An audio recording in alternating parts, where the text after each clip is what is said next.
তোমাকে আমাদের সবজি বাগানে নিয়ে চলে এসেছি। দেখো লঙ্কা গাছ, এগুলো হচ্ছে সূর্যমুখী লঙ্কা। এই লঙ্কাগুলো না এই উপর দিকেই মুখ করে থাকে, দেখো এই দেখো সব উপর দিকে মুখ করা। তো যাই হোক, আর এখানে সব হচ্ছে কুমড়ো শাক, প্রচুর কুমড়ো শাক হয়েছে। তো কুমড়োও ধরেছে, এগুলো বিবি কুমড়োর গাছ আছে।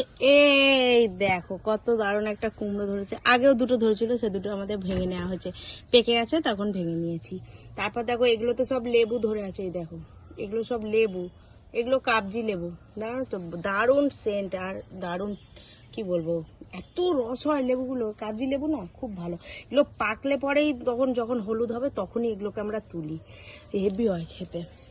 আর দেখো সেখানে আছে আমাদের সব কচুর শাক, এগুলো হচ্ছে সব কালো কচুর শাক, ভরে গেছে কালো কচুর শাকে। আর কুমড়ো গাছগুলো দেখবে, এত কুমড়ো গাছ হয়েছে, পাতা এত বিশাল, মানে কি বলবো। এই দেখো পাতার সাইজ দেখো, একদম আমাদের আমার কি বলবো, ফোনের পুরো স্ক্রিনটা ধরে, এত বড় বড় কুমড়ো পাতা। আর এখানে দেখো বেলফুল গাছগুলো কুড়িতে ভরে গেছে একদম, কত কুড়ি ধরেছে বেলফুল গাছে। এই দেখো কুমড়ো ডাগা।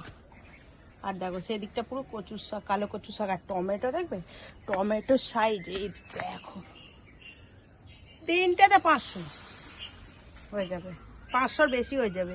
যা টমেটো ধরেছে প্রচুর, আমাদের এখন টমেটো তুলে দিচ্ছে। দেখো কত টমেটো ধরেছে, আর কত কালার হয়ে গেছে তো টমেটো। এই দেখো এত টমেটো। আর এখানে দেখো এগুলো হচ্ছে নোটে শাক, ডাঁটার শাক, প্রচুর ডাঁটার শাক হচ্ছে। তো কেমন লাগলো আমাদের চাষবাস অবশ্যই বলবে কমেন্ট বক্সে।